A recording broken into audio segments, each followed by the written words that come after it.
Well, it's wedding season, and for Steph Curry and Kyrie Irving, that meant a chance to poke fun at LeBron James. Welcome to SI Now. It's Monday, July 31st. I'm Robin Lundberg alongside Ryan Aselta. Of course, with Kyrie and LeBron's pending divorce, there was a lot of reaction to Irving laughing at Steph mocking LeBron's workout video. Ryan, you make anything of it? We're talking wedding, divorce right off the top here, Robin, huh? Do I make anything of it? Well, let's pick it apart a little bit. Steph does a good LeBron. That's a pretty good impersonation, right? I mean, Steph's just having fun. Hey, LeBron started this thing at his Halloween party, right? With the cookie gravestones with Klay Thompson and Steph Curry and poking fun at the 3-1 lead that the Warriors blew. So Steph's getting a little bit of revenge back at him. I think if you look at Kyrie, he's having a good time. And Kyrie's clear. That line in the sand has been drawn by Kyrie Irving right now. It's crystal clear, and it seems to be on one side of it. LeBron is on the other one. They timed it well. It was the same song, right, from the workout video. So, yeah, do I make it? They're having fun, and it's all good hype. But one thing, when you see Kyrie's face, he's enjoying every minute of that thing. No doubt about it. And if they did have the same song, or maybe they just heard the song and then went into it, it does come off a little bit premeditated. I'm with you on Steph having carte blanche because of the history there. As far as Kyrie laughing, people really took umbrage with that. Some people did. Here's the thing. Kyrie has done some very questionable things this season, off-season, saying the earth is flat. Maybe taking advice from Justin Bieber's pastor. I don't know enough about that to really weigh in. Wanting to go to the Knicks, and of course not wanting to play with LeBron. Of all the questionable things he's done, I'd say this is about the least questionable. Yeah. It's kind of funny, and even if they weren't feuding, I think it would be kind of funny because that's the kind of spirit we'd use in mocking one of our friends. Yeah, and if they weren't feuding, we'd see that video and say, what's going on with LeBron and Kyrie? What's going on in that relationship? Something's not right. So, hey, it's all in good fun. But Kyrie is making his bed, and we're seeing the evidence of that right now. And I don't know if you want to end up on the side of this drama, this battle with LeBron that he's on. It's clear where he is. Let's remember, how many times did Kyrie go to the playoffs without LeBron on his team in Cleveland? Zero. So, I mean, we're talking Kyrie Irving. We're not talking, Kobe Bryant, who kind of made his split from Shaq at some point. It's a different level of talent. I don't know how you see it as far as where Kyrie fits into this whole thing. Well, Kyrie's trying to prove, I guess, that he can do it. It seems like an MVP might be what he's going after rather than a championship trophy at this point. But even, you talked about before, even when LeBron's been there, when LeBron's been off the court, they haven't exactly thrived. And you talk about making his bed. Well, it's probably not going to be in Cleveland because one place Kyrie isn't garnering any favor is in Cleveland, obviously. Even the local newscasts are piling on. You're either with us or against us. You have to be tough to thrive here. And if you don't want to be part of our story, that's fine. This city belongs to the king. Cleveland's own Fox 8 News. Oh yeah, enjoy the ring. He's out by training camp, right? Yeah, I think he's got to be. And it's clear who Cleveland sides with here. You don't cross the king, Robin. You just don't do it. We're talking about one of the all-time greats in the NBA and Kyrie Irving. I think Cleveland, the fan base, as you see from that promo from just a local affiliate, we see who they're siding with. No doubt about it. Yeah, a lot. Let's switch to football now. In the NFL, Colin Kaepernick is still without a home, though it sounds like the Ravens are doing their due diligence and checking into the former Niners QB. Last week, Coach John Harbaugh said he believes Kaepernick will play in the NFL this season, and now the reports are that the team has reached out to Ray Lewis to get his opinion on the possible signing of Kaepernick in Baltimore. Robin, do the Ravens end up taking a shot here? They're doing a lot of work, a lot of talking with Kaepernick and about Kaepernick to other people. I hope so. I mean, he deserves to have a job based on his ability and some of the, kind of bums we've seen get signed by guys across the NFL this offseason, and Kaepernick is sitting there holding the bag. And, the jokes are obvious about them consulting Ray Lewis, considering his history, to try and bring in Colin Kaepernick. Here's what I understand. If you want to do some market research to see the exact effect on the bottom line, I can't begrudge that because that is a business. If there is actually a movement against purchasing tickets or watching the games or what have you because of Kaepernick, fine, look into it. But as far as looking into the guy as if there's a character issue here, I'm tired of this being spun like Colin Kaepernick did something wrong. You don't have any character issues with Colin Kaepernick. You don't have commitment issues. You're talking about all the superfluous stuff that's going on around the outside that is a reaction to maybe what he did, but has nothing to do with him, the person. Yeah, and you're talking about baggage, though. And NFL teams, we've seen it. If they have a choice in the matter, they usually try to shy away from the guy with the baggage. I mean, team president has spoken with Kaepernick. Harbaugh has a relationship with Kaepernick through his brother, of course. I think you mentioned the bottom line, and that's the biggest thing. And I think this points in the direction of the Ravens staying away from Kaepernick when Steve Bisciotti is looking into talking with fans, getting their reaction, and sponsors. There's the big one there. This is going to come down to money. If there's a negative reaction from sponsors or fans, this is who pays the bills, the fans and the sponsors. I know John Mara also got feedback from fans regarding Kaepernick, and it was pretty negative. So right, wrong, or indifferent, if fans see Colin Kaepernick in a certain light, they're the paying customer. The sponsors are dishing up millions of dollars to advertise with the team in the stadium. If they don't want him there, he's not going to Baltimore. Well, here's the thing. His protest is over, right? And he wound up playing in games last year to very little fanfare. So I think this is being talked up a little bit more than there actually is substance to it, because you mentioned NFL teams don't want baggage. What I think so many people find curious is they're willing to bring in other guys with baggage. Is this particular baggage, which isn't actually anything, objectively bad that Kaepernick's bringing to the table. And I did a piece on this for us here, Ryan. I think they're running the risk eventually of, yes, you're worried about alienating a certain portion of your fan base by bringing Kaepernick in. Now I think you may be alienating a certain portion of your fan base because Colin Kaepernick doesn't have a job. It's pretty interesting, too. There's been a lot of talk from teams saying the skill set is diminished, and that's the main reason. It's a football decision. It's the first time, though, that a team has publicly acknowledged that they're getting information that has really nothing to do with football. They're not asking fans, do you think Colin Kaepernick can perform on the football field? They're not talking to sponsors about that. They're talking about everything away from the football field. We're going to hear more from Albert Breer coming up later in the show. He's got an interesting take on Kaepernick as well. All right, in the octagon, it's always about the next fight, right? Well, it didn't take Jon Jones long to start looking ahead. Just minutes after defeating Daniel Cormier to recapture the UFC light heavyweight title on Saturday night, Jones turned his sights on a possible super fight with Brock Lesnar. Now, Jones called out the current WWE wrestler and said, quote, "You want to know what it feels like to get your butt kicked by someone 40 pounds lighter? Meet me in the octagon." Ton of hurdles here, Robin, to get over to try to make this type of fight happen. But do you think it happens? Do these two end up in the octagon some point down the road? Yes, it will happen because it's a super fight and the dollars will dictate it. Getting there is going to be very tricky, navigating that path, because Jon Jones hasn't made all of his fights.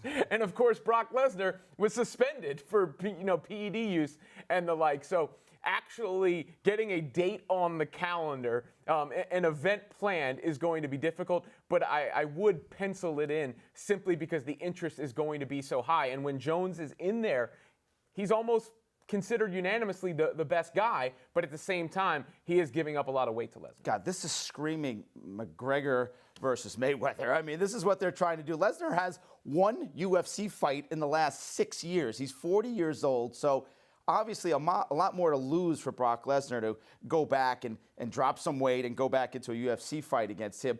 He answered it, though. He said, "Would I fight Jon Jones? Anytime, anywhere." And he said to Jones, "Be careful what you wish for, young man." So there is a lot to get over, though. There's anti-doping issues that they both have to go. I mean, I don't think Lesnar would even be eligible for 6 months, having to go on through the USADA regulations and from the suspension he had. So a lot of red tape, but hey, UFC's been known to cut that tape eventually and make these type of things happen. Maybe they should borrow from the WWE a little bit and go anything goes, no holds barred, and then you can make it happen very easily. Yep. Of course, Jon Jones hasn't exactly had a reputation for reliability, and unfortunately, another high-pro athlete with the same rep, Allen Iverson, no-showed the Big Three yesterday, prompting the league to issue a press release saying they would investigate his absence.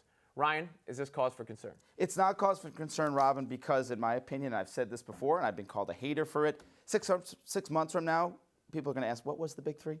Because this is a joke. It's what it's turning into, a farce. We saw it in Brooklyn when they came here, where Iverson played didn't get on the court. He was in and out. You know, the injuries from these washed-up NBA players that fans are just not going to pay to see. The one guy they want to see play isn't even showing up anymore, and the league doesn't know where he was.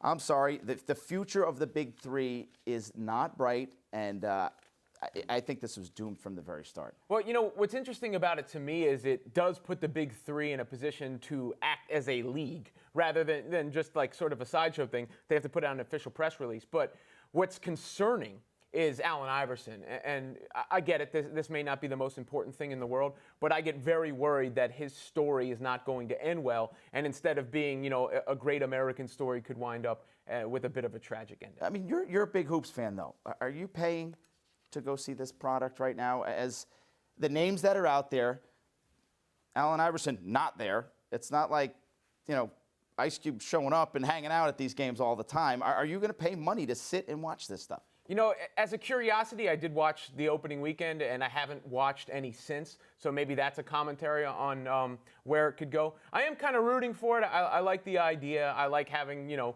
summer programming that you maybe didn't have before, but it's not going to be a good look if the bigger names like Iverson continue to no-show, because there is a bit of gravitas added to the league when those guys are playing. Yeah, the idea, I agree with you. I like the idea, but when you actually watch the product, it's subpar. It's washed-up NBA players taking a lot of three-pointers because no one's really going to the paint, a bunch of injuries for some of the biggest names right off the bat in the first week, and then your biggest name is a no-show. So, yeah, they can get that interest right off the start because it's a really good idea, but when you boil it down, when you turn it on TV and you're like, I don't know if I'm going to spend more than 5-10 minutes watching this. Well, there you have it, right? We're about to get into the latest on the MLB trade deadline, which may impact some fantasy teams. But first, football. Let's take a look at NFL fantasy with some familiar faces who will be in new places. The NFL is back, and that means fantasy football. Valuable players moved around this offseason, but are they still fantasy gold? If Adrian Peterson wants to get back his sterling fantasy reputation, he'll need to bounce back from an injury-plagued 2016. It might be easier in the Big Easy than in Minnesota, because Drew Brees will pull men out of the box. Brandon Marshall went from gangrene to Big Blue. Eli is an upgrade on Ryan Fitzpatrick, but Odell Beckham Jr. and first-round pick Evan Ingram will likely swipe targets. Alshon Jeffrey followed the draft, moving from Chicago to Philly. He'll be a number one option in the city of brotherly love, but he'll need QB Carson Wentz to avoid another late-season slump. Deshaun Jackson headed south from D.C. to Tampa Bay. He'll play second fiddle to Mike Evans for the Bucks, but Jameis Winston will have no problem uncorking deep balls for the speedy wideout. Marty Saurus Rex won a ring and then bolted New England for the other title town. Aaron Rodgers is an elite quarterback, but will surely spread the ball around to Nelson, Adams, and Bennett. The Pats gave the Saints their first-round pick for Brandon Cooks, so expect him to see a lot of balls. Then again, Belichick is known for using stars as decoys to give no-names free run. Now go draft a winner. All right, sticking with the NFL, we talked earlier about the Ravens' apparent interest in Colin Kaepernick. For more, let's welcome in the MMQB's Albert Breer. And Albert, it seems like the Ravens are polling everyone they can get an opinion from on the effect the signing of Colin Kaepernick would have on the organization. What's your take on the way Baltimore is kind of very publicly going about this? Well, I can tell you the interest is genuine. I mean, from the minute they got the diagnosis on Joe Flacco, Colin Kaepernick was a name that they were discussing. He was one of about a half dozen quarterbacks that they discussed internally when they met on what to do about the backup quarterback situation. And there's obvious connections there. I mean, look, Jim Harbaugh drafted Colin Kaepernick in 2011 and coached him for 4 years in San Francisco. And there's the obvious connection there with his brother John. And Greg Roman, of course, is a senior offensive assistant with the Ravens. And he was the one who installed the pistol offense to help Colin Kaepernick assimilate to the NFL in San Francisco. So there's a lot of natural connections there.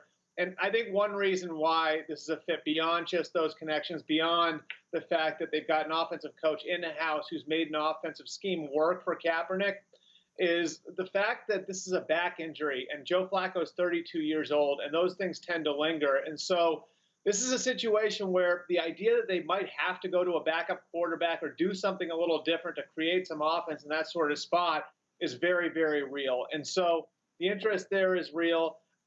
I don't think anything that they've done in the time since then really indicates that they're overly like this is an organization that's very open to the idea of bringing in somebody like Colin Kaepernick and taking on some of the things that would come along with him. But of course, they feel like they've got a responsibility to their paying customers, and I think that part of the process of what they're going through right now. And by the way, I would not assign anything to what they did with the Arena League quarterback that they brought in, earlier or at the end of last week. I don't think that has anything to do with Kaepernick because those are two different levels of quarterback signings. One's a camp arm. The other guy is a guy who you'd envision potentially being on your roster for the long haul. So the natural follow-up then, Albert, is does Kaepernick wind up with the Ravens? I honestly don't know. I mean, I like I said, he was one of about a half dozen quarterbacks that they discussed, and again, the quarterback they brought in at the end of the last week wasn't one of those quarterbacks. That was more of a guy they're bringing in to be a camp arm for them.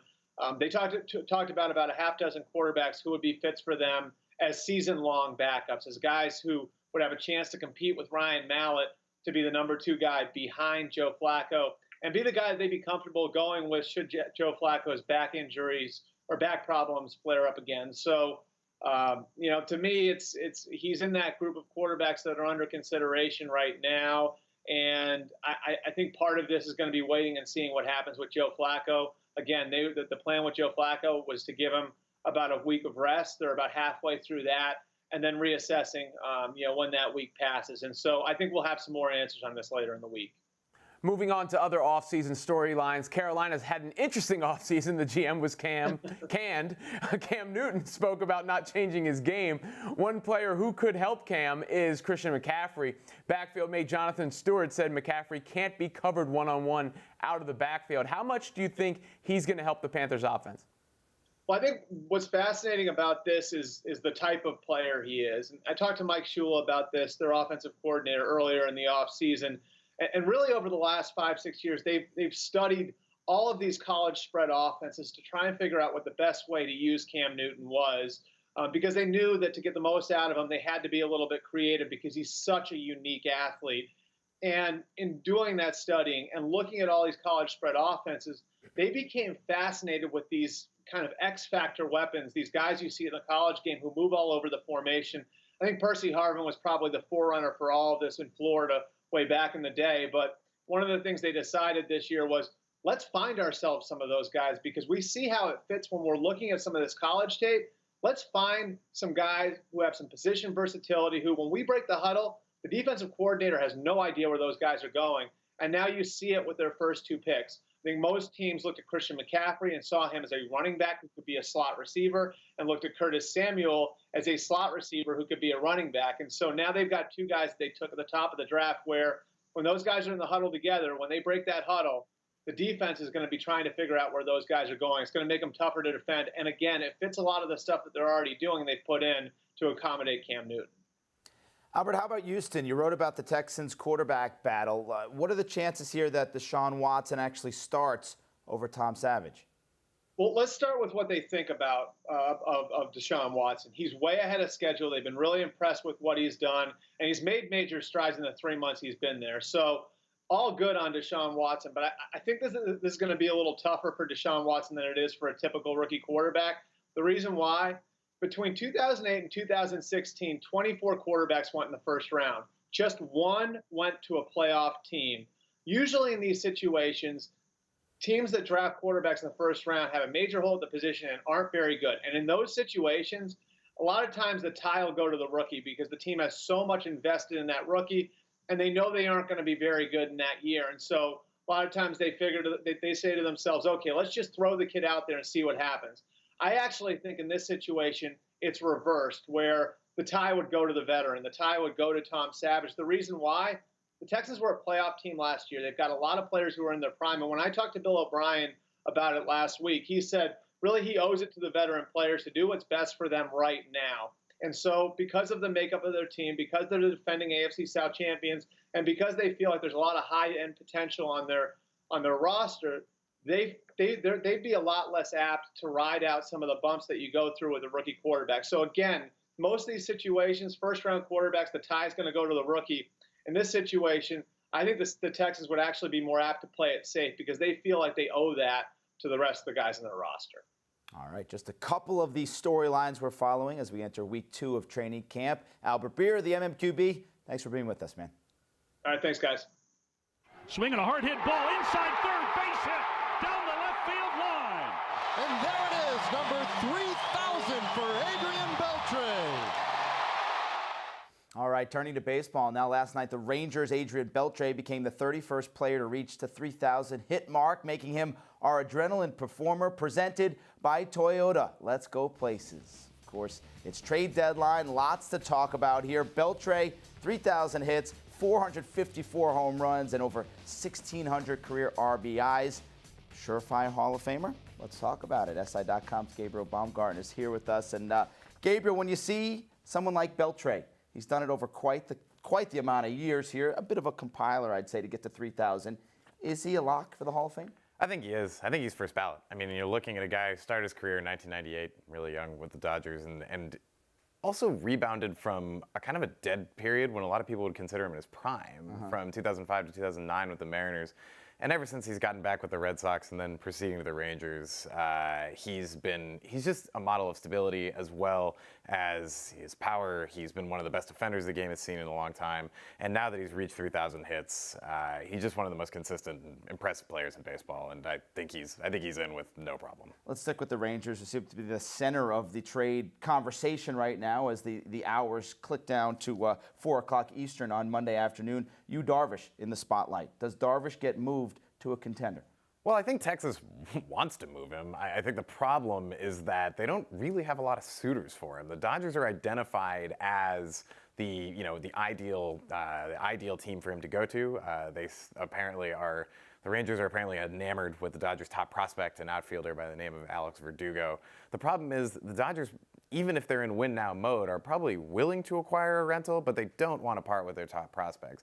Mind you, this is a team that has had to engage teams in the past, whether it's been Corey Seager on the block, whether it's been Cody Bellinger on the block, even Jock Peterson. They haven't parted with those top prospects, and that has worked for them as those players are now central to what they're doing this season. I'm sure they want you, Darvish. The question is, do they bid against themselves? There's not really another team out there that seems to be one that is ready to acquire Darvish. There were some reports last night that the Cleveland Indians are now kicking the tires. The problem is the Indians are one team on Darvish's no trade clause list, so maybe he's willing to go there, maybe he isn't. He could move. The problem is that Texas may need to accept a lower package of prospects than they probably considered when they put him on the block in the first place. What about some of the moves that have already gone down? It appears right before we went to air, Addison Reed could be headed to the Red Sox. We've gotten the Yankees making a trade, the Cubs making a trade. Is there one over the weekend that stood out as the biggest impact move? Well, what's funny is that you have two tiers here, right? You have your classic contenders, Yankees, Cubs, Dodgers, and then I guess the Royals are in a different category because they won a World Series, but put the Rockies in kind of this upstart group along with the Diamondbacks. Yesterday the Cubs acquiring lefty Justin Wilson and catcher Alex Avila late night was, I'd say, a fairly significant move. I mean, Wilson is this kind of what is termed a wipeout lefty, a guy that you bring in the late innings to take care of any dangerous left-handed bats. Say you're facing Bryce Harper late in the 8th inning of an NLCS game, you're going to want that type of pitcher. There were rumors that the Dodgers and Cubs were bidding for him, so that's a move of significance. But then you take a look at a team like the Rockies, who are bidding for a wild card spot, acquiring Jonathan Lucroy, who was, remember, one of the hottest names of the trade deadline last season, but has just had a dreadful year this year. So perhaps he revitalizes his game going to Coors Field, and maybe they make a significant run. He really helps them at the catcher position, which is somewhere they haven't done. They haven't received a lot of production. Right. So I think it's been outside of the Cubs acquiring Jose Quintana early and the Yankees acquiring Todd Frazier, Tommy Kahnle, David Robertson. A lot of them have been kind of termed mid-tier moves, but they all have fairly, their significance. Yeah, mid-tier moves often work out late in the postseason as a big-time move. Let's talk about the Dodgers a little bit. They've got the luxury, this 14-game lead in the NL West. Clayton Kershaw on the DL. What does LA do? Do they land another pitcher here on Monday, or do they simply wait and let Kershaw come back in early September? I think they want bullpen help is their first order. I'm sure they're kind of salty that they lost out on Wilson, especially to the Cubs, which is a team that you could feasibly see them competing against in the NLCS. They don't really have that wipeout lefty that you're looking for. They have Luis Avalon, whose changeup is better against right-handed hitters. A guy named Grant Dayton was great for them last year, has struggled this year with injuries. They don't have that guy that you really want for 1 to 2 batters in the eighth. Now, it hasn't been a problem for them. They still have one of the best bullpens in the big leagues, but I think that's where they want to address first before starting pitching. Now, if they want starting pitching, this is the year to go get it. Obviously, they look like, the odds-on World Series favorite right now. And, the question is, if you think about that, who's going game 1 in the playoffs if Clayton Kershaw is healthy. It's Clayton Kershaw. Who's going game 3? Are you comfortable with a guy like Alex Wood? Are you comfortable with a guy like Rich Hill? Or do you want to trade for that guy that is potentially Sonny Gray, that is potentially Yu Darvish, or that is potentially Justin Verlander is a name that could come out of the woodwork if they're willing to take his salary? So I think the Dodgers they're going to make some kind of move today. And here's the other thing about them. There are always sources floating around them. This is an organization that keeps a really tight lid on what they're doing, and they've made some very unpredictable moves in the past. I don't know who that surprise player might be, but they could find someone that you weren't expecting that could, be their banner acquisition on deadline day. Yeah, you talk about situational relievers often getting moved, but you named some pretty bona fide starting pitchers. We've talked about them with Darvish and Gray and Verlander. Which contender do you think is most in need of a big-time starter? I think the Astros need a starter, personally. They've kind of, McCullers really didn't have, or Lance McCullers didn't have really a great outing yesterday. The back end of the rotation has been a little bit of a concern. And here's a team whose offense is obviously unquestioned. I mean, they just routinely kill teams. They have, once Carlos Correa returns, one of maybe the best 1 through 9 baseball has to offer. Question is, do they have kind of the same question I posed to the Dodgers? Are they really comfortable? Who are they really comfortable going to in Game 3 and Game 4? I think they should make a move for a guy like Sonny Gray, but rumors are they really aren't in on him as much. So I'm fascinated to see what how they proceed. I think they need another starting pitcher, but perhaps not. And again, remember that the waiver deadline this is just a non-waiver deadline. Perhaps they try and find some innings eater type that helps them in August. But when you look at the Yankees acquiring a guy like Jaime Garcia yesterday from the Twins, just for depth purposes, there's a guy that can get them, there's nothing wrong with 6 innings, 3 to 4 runs, and then having a bullpen of the quality of the Yankees take over and finish. I think the Astros are going to need a player like that. But we'll see what they do. And a lot depends probably on their confidence in the health of Dallas Keuchel, who came back short outing over the weekend, his return from that neck injury, but they must believe that he's going to be good to go down the stretch here. You mentioned the Yankees. Let's talk about them quickly, who've kind of surprised us this year. First place, half game ahead of the Red Sox as we sit on July 31st. Should they be considered legitimate World Series contenders? Because when it comes to the game plan and the path that Brian Cashman envisioned, they're probably way ahead of schedule right now. Oh, they're playing with house money completely. And the thing is, this is just proof of Cashman's just general wizardry. I mean, nobody anticipated the rise of, obviously, Aaron Judge, but it's not just Judge. I mean, you're getting the production that they're getting out of a guy like Gary Sanchez. And even look at the way Chase Headley has been hitting the ball recently at first. Everything seems to click when they need to. And it is something where they probably need another starting pitcher. I mean, this is why they acquired Garcia as a reinforcement. There's all this talk that them and the A's have been at a stalemate of sorts in the Sonny Gray talks. And it's because Cashman is very protective of his second tier of prospects. The top prospects, guys like Clint Frazier and Gleyber Torres, are not going to move. It's these players like Jorge Mateo, who may not be a name that a lot of people know about now, but it's a guy that Cashman probably doesn't want to move, and Oakland general manager Billy Beane considers essential to a trade. So I think they need one more starting pitcher, but to your point, they're completely ahead of schedule, and they look good. I really do think they can make a run for it. We'll be talking on the MLB trade deadline show a little bit later in the day. What do you think is the biggest news we'll be reacting to? It's a tough call. I would say Sonny Gray gets moved because his value is just not any higher than it'll be right now. He has 2 more years of team control, and that will drive up the price. But he's a guy that the Yankees need, and the Yankees they've been aggressive, they've been smart.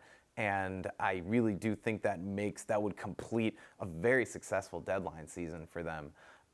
I'm also curious to see who the Dodgers acquire. I mean, you don't want to mess with a good thing, and they're playing as well in the regular season right now as we've seen any team play in the past 2 decades. But, they're itchy in Los Angeles. 30 years without a World Series appearance, it feels like time for them to make that run. So I would not be surprised if they made one final move to kind of announce that they're really going for it, even if it's from a fairly conservative front office, like General Manager Andrew Friedman or President Andrew Friedman and General Manager Farhan Zaidi have run in the past.